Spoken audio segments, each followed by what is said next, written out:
ശ്രീ സജീന്ദ്രൻ, നിങ്ങൾക്ക് ഭയമാണ്. ഇതാണ് CPM ആവർത്തിച്ചു പറയുന്നത്. നിങ്ങൾക്ക് ഭയമാണ്, സ്വന്തം കൊടി പിടിക്കാൻ പോലും ഭയം. കോൺഗ്രസിന്റെ കൊടിയുമില്ല, ലീഗിന്റെ കൊടിയുമില്ല. കൊടിയില്ലാതെ വോട്ട് പിടിച്ചാൽ മതി തൽക്കാലം ഇവിടെ. അവിടെ വോട്ട് കിട്ടാൻ ഇവിടെ ഇങ്ങനെ ചെയ്താൽ മതി. ഇങ്ങനെ ഒരു തീരുമാനത്തിലേക്ക് വരുമ്പോൾ നിങ്ങൾ എങ്ങനെയാണ് അത് ജനത്തോട് വിശദീകരിക്കുക? ഞങ്ങൾക്കൊരു ഭയവുമില്ല, ഞങ്ങൾക്കാരെയും പേടിക്കേണ്ട കാര്യമില്ല. കാരണം ഞങ്ങളുടെ രാഹുൽ ഗാന്ധി അടക്കമുള്ള ആളുകളെ, സോണിയാഗാന്ധി അടക്കമുള്ള ആളുകളെ ഈ പറയുന്ന BJP ഗവൺമെൻറ് ED അടക്കമുള്ള ഉദ്യോഗസ്ഥരെ ഉപയോഗിച്ച് എത്രയോ മണിക്കൂറുകൾ ചോദ്യം ചെയ്യുകയും പരമാവധി പീഡിപ്പിക്കാൻ ശ്രമിക്കുകയും ചെയ്തിട്ടുണ്ട്. അതിൽ നിന്നെല്ലാം ഞങ്ങൾ ഒരു രീതിയിലും പേടിയോ ഭയമോ ഇല്ലാതെ ഈ പ്രസ്ഥാനത്തെ നയിച്ചുകൊണ്ട് മുന്നോട്ട് പോവുകയാണ്. ഇപ്പോൾ ഇവിടെ അരുൺകുമാർ പറഞ്ഞല്ലോ, അരുൺകുമാറിൻ്റെ പാർട്ടിയുടെ ലക്ഷ്യം എന്താ? അരുൺകുമാറിൻ്റെ പാർട്ടിയുടെ ലക്ഷ്യം എന്താ? ഈ കൊടിയുടെ വിവാദം കഴിഞ്ഞ പ്രാവശ്യം ഉന്നയിച്ചത് BJP ആണ്. ഈ പ്രാവശ്യം ഉന്നയിച്ചത് ആരാ? പിണറായി വിജയൻ. ഞാനൊന്ന് ചോദിച്ചോട്ടെ, നിങ്ങളുടെ പാർട്ടിയുടെ സ്ഥാനാർത്ഥിയായ അല്ലെങ്കിൽ നിങ്ങളുടെ മുന്നണി സ്ഥാനാർത്ഥിയായ ശ്രീമതി ആനി രാജ അവിടെ നോമിനേഷൻ കൊടുത്തപ്പോൾ എന്താ സംഭവിച്ചത്? നാഷണൽ ലീഗിൻ്റെ കൊടിയുണ്ടായിരുന്നോ? ജനതാദൾ എന്ന് പറയുന്ന കൃഷ്ണൻകുട്ടിയുടെയും മാത്യു ടി തോമസിൻ്റെ, അതായത് BJPയുടെ ഘടകകക്ഷിയായ ആ പാർട്ടിയുടെ കൊടിയുണ്ടായിരുന്നോ? അത് നിങ്ങൾ ആ കൊടി ഉയർത്താത്തതിൻ്റെ പേരിൽ ഞങ്ങളത് ചർച്ചയാക്കിയോ? ഞങ്ങൾക്ക് അതിൻ്റെ ആവശ്യമില്ല. അത് നിങ്ങളുടെ സൗകര്യമാണ്. നിങ്ങളുടെ മുന്നണി ഏതൊക്കെ കൊടി പിടിക്കണം, ഏതൊക്കെ കൊടി പിടിക്കണ്ട എന്ന് നിങ്ങളാണ് തീരുമാനിക്കുന്നത്. ഞങ്ങളതിൽ ഇടപെട്ടിട്ടുണ്ടോ? KPCCയുടെ ചാർജുള്ള അല്ലല്ല, ഒരു കക്ഷിയുടെ, ഈ പറയുന്ന രണ്ട് കക്ഷികളുടെ കൊടിയില്ലായിരുന്നു.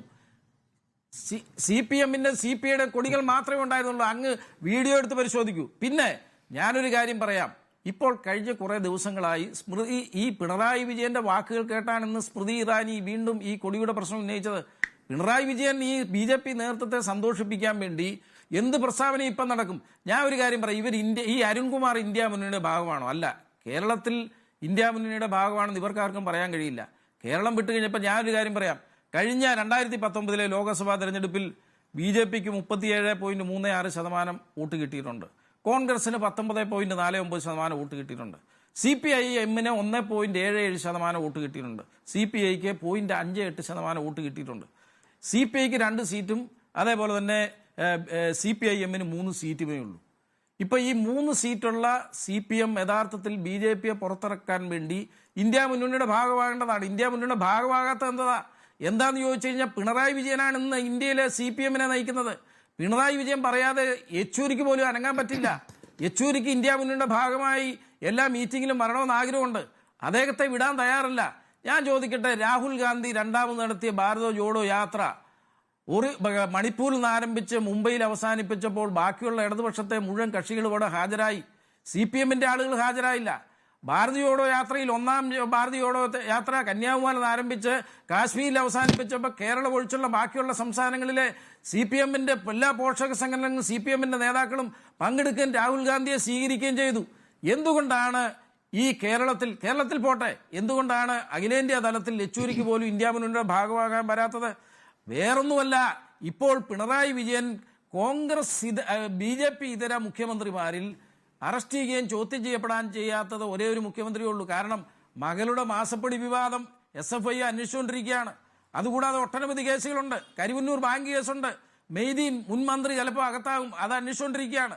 ഡോളർ കള്ളക്കടത്ത് കേസ്, എന്തിനേറെ പറയുന്നു, SLC ലാവലിൻ കേസ് 38ാമത് തവണ മാറ്റിവെച്ച കേസ് അടുത്ത മാസം എടുക്കാൻ പോവാ. 39ാമത് തവണ മാറ്റിവെക്കണമെങ്കിൽ പിണറായി വിജയന് മോദിയെയും അമിത്ഷായെയും എന്നും സുഖിപ്പിച്ചുകൊണ്ടിരിക്കണം.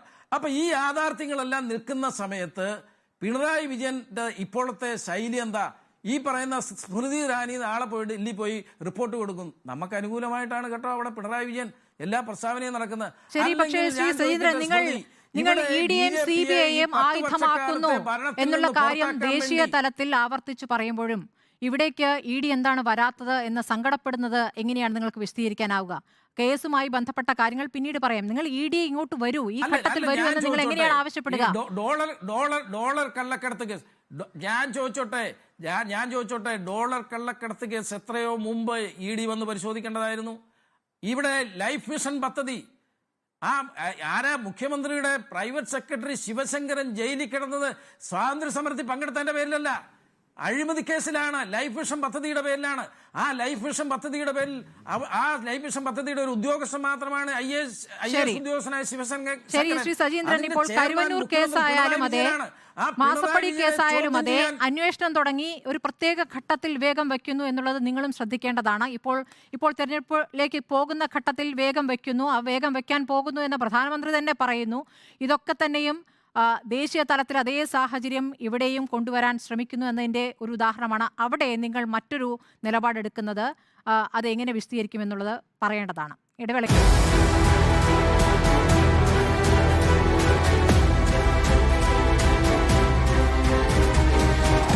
ഡിബേറ്റ് വിത്ത് സ്മൃതി പരുത്തിക്കാട്.